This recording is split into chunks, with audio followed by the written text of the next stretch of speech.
제3의 인물. 우리가 이제 제3의 사나이라고 오슨 웰스가 만든 영화도 있는데, 지금 KBS 안에서 제가 취재를 해보니까 지금 KBS 내부에서 이제 밝혀진 게 있어요. 여러분도 아시다시피 황상무 전 앵커가 KBS 연대를 만들었죠. 여기 이제 KBS에서 네모가지 잘라라 이러면서 정말 목구멍이 정말 이 포도청이지만 내가 그래도 끝까지 간다 하면서 언론 자유를 위해서 이제 드디어 이제 일어난 이 KBS 내부인데요. 지금까지 이제 밝혀진 거를 여러분께 좀 정리를 해드리겠습니다.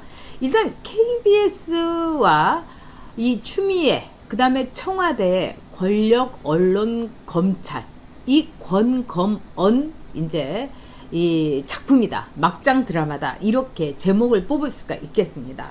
그러면은 여기에서 이제 어떻게 봐야 되느냐?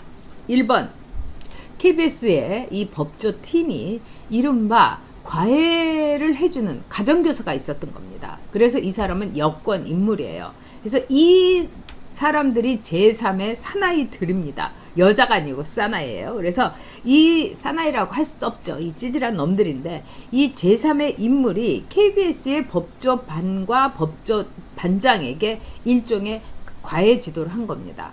그러니까 윤석열이가 이번 총선에서 만약에 이 미통당이 이기게 되면 힘을 얻게 되고, 그러면 윤석열 대권 후보로 된다. 막 그러기 때문에 윤석열을 죽여야 된다. 이러면서 누군가에게 말하자면은 청와대의 신기부터 시작해가지고 일종의 이 썰을 풀어준 겁니다. 근데 이 누군가 썰을 풀어준 인물들이 누구냐?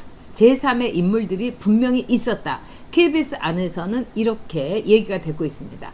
이거는 KBS 내부의 얘기이기 때문에 아주 정확한 겁니다. 결국은 이 법조팀에 있는 사람들이 자기 동기라든가 이런 쪽에다가 다 부른 거 아니겠습니까? 그래서 법조팀장과 정홍규의 일종의 이 사회부장인 정홍규, 얘도 콩밥 먹어야 되래죠. 이런 애들이 말하자면은 문건을 만든 겁니다. 근데 이 문건이라는 게 제3의 사나이가 말해준 거를 정말 적자생존하듯이 제3의 인물이 얘기한 거를 내가 받아 써야지 KBS에서 나는 승승장구하고 부장도 되고 차장도 되고 부장도 되고 뭐 보도본부장도 된다. 저 엄경철이를 봐, 김종명이를 봐, 저 실력 없는 애들이 다 됐잖아.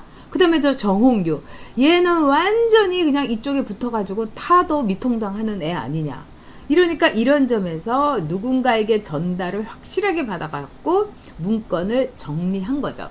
이런 걸 보통 언론에서는 발제문이라고 그럽니다. 우리가 발제 오늘 누가 하냐 이러면서 요점 정리를 해갖고 뭐 JTBC 같은 데서 발제, 뭐 청와대 발제는 누가 한다, 뭐 이런 식 아닙니까? 이래서 발제문을 작성을 한 거죠. 그래서 이걸 가지고 정홍규 사회부장이라는 정말 대깨문, 정말 얘들 콩밥 먹어야 내가 이거를 이제 자기 마음대로 마사지를 하고 주무른 겁니다. 그렇지만은 기초는 제3의 인물이 다 해준 거를 그대로 받아서 적은 거죠. 자, 그런 다음에 서울중앙지검의 핵심 간부, 그러니까 이성윤이의 똘마니 검사가 그 내용을 말하자면은 확인을 해주는 식입니다. 이 취재 녹취록에서 이렇게 돼 있으니까 그 제3의 인물이 얘기한 거 이거 대충 맞는 거야. 그러니까 그대로 보도해. 그래서 윤석열이 죽이고 한동훈이 재판정에 세우고 구속시켜야 돼. 이렇게 된 거죠.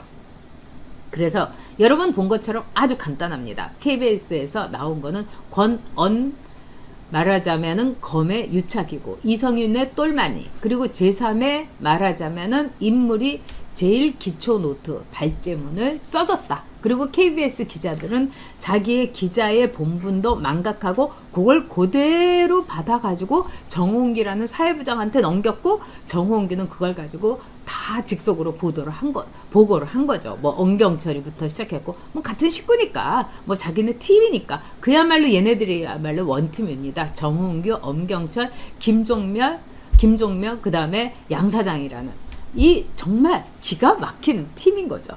그런 다음에 이 여권 인사가 전달한 허위 정보를 검찰 간부가 맞는다고 확인해준 바로 그거죠. 여권의 제3의 인물이 전달해서 기초 발제해주고요. 그리고 그거를 이성윤이의 똘마니가 오케이 맞아 이렇게 해가지고 KBS가 사상 최대, 정말 지상 최대의 오보를 낸 아주 간단한 이 전말입니다. 자, 그렇다면 여기서요, 이 여권 인사라는 거는 이성윤이의 똘마니가 됐으니까 이거는 이성윤의 말하자면은 직법, 이성윤의 말하자면은 책임이 되는 거죠. 그러니까 이성윤이는 콩밥 확실하게 먹습니다. KBS 것들하고 다 똑같이요. 자, 우리 정미라님께서 슈퍼챗으로 후원해 주셨습니다. 지난번에도 후원해 주셨는데, 정미라님 좋은 방송, 그 다음에 진지한 보도하도록 노력하겠습니다. 네. 자, 우리 안정주님께서 KBS 수신료 거부 및 수신료 거부 운동 돌입. 진작 저는 했습니다, 여러분. 그리고 인터넷에서 몽실언니님께서 아까, 오늘은 안 들어오셨는데 언급을 해주셨는데 수신료 거부 방법 이렇게 하면은 그대로 방법이 나옵니다. 환전에다 전화 거시고 저도 그 순서대로 했습니다. 그러니까 여러분도 그 순서대로 해서 KBS에 이렇게 오버내고 이렇게 뻔뻔한 KBS 일종의 정말 제3의 인물과 이성윤이 똘마니 받아쓰기나 하는 KBS 우리가 수신료를 왜 내야 됩니까? 절대로 내면 안 되는 거죠. 자, 정석진 멤버님께서 우연히 좌파 유튜브 들어갔는데 말하는 것이 기가 차지 않아 욕을 했더니 벌떼같이 달려든다. 완전히 껍데기를 벗기려고 달려들죠. 얼른 거기서 나오세요. 그리고 그런 것들은 지들끼리 오글오글 하면서 자폭하게 놔둬야 됩니다. 저들의 말로가 화납니다. 자, 우리 권희선님께서 제3의 인물은 채모 강욱, 최강욱이죠. 아니면은 황희석, 둘 중에 하나입니다. 근데 둘 다 했을 가능성이 있는 거죠. 네. 이 최강욱이하고 황희석이는 뭐라고 했느냐? 윤석열을 공수처가 생기면 1호로 지목을 해야 된다. 그러니까 윤석열은요, 자리로 꿍치고 앉아야 되는 거예요. 즉, 검찰총장 떨어지는 순간 윤석열은 공수처로 넘어가고 윤석열도 구속의 수순을 밟게 되고요. 그 다음에 한동훈은 아마도 한동훈은 구속될 가능성이 매우 높습니다. 왜? 쟤네들이 무법 천지를 만들고 있기 때문입니다. 자, 사법을 말하자면 무법 천지로 만드는 사람들이 결국은 파시즘, 결국은 진고이즘의 시발이기 때문입니다. 지금 이미 시작됐지 않습니까? 자, 그리고 제3의 인물은 최강욱이고 또 여기에 황희석이가 같이 원팀으로 뛰었을 가능성이 매우 높습니다. 그래서 저는 제3의 사나이들이다 이렇게 봅니다. 둘이라고 봅니다. 그리고 황희석이가 뭐라고 했느냐? 황희석이는 지금요 더불어 그 민주당에서 별로 한 일도 없어요. 국회의원도 아니고. 그러니까 얼마나 한가하겠습니까? 그러니까 이런 식의 공작 조작을 할 수 있는데 최적의 인물이 바로 황희석이다. 이렇게 볼 수 있어요. 그래서 최강욱 황희석이 원팀으로 뛰면서 뭐 여러 가지 법정에도 나가고 조국 아들 거짓말 친 거 뭐 이런 위조 증명 때문에 머리가 아픈 최강욱 대신에 황희석이가 열심히 뛰었을 가능성이 있는 겁니다. 네. 자, 우리 맹호 부대님께서 또 실시간에 이렇게 여러분 많이 들어와 주셨다고 이렇게 기뻐하십니다. 저도 기쁩니다. 네. 자, 방사연님, TV가 없어야 한다고 하더군요. 그러니까 TV 같은 거 이렇게 숨기면 돼요. 목욕탕 같은 데다가. 그리고 이제 우리는 안 본다. 그 다음에 휴대폰으로 텔레비전 본다. 이렇게 얘기하시면 됩니다. 그리고 실제로 요즘 텔레비전 없는 집도 많아요. 그래서 텔레비전 없어도 여러분 하나도 또 이제 뭐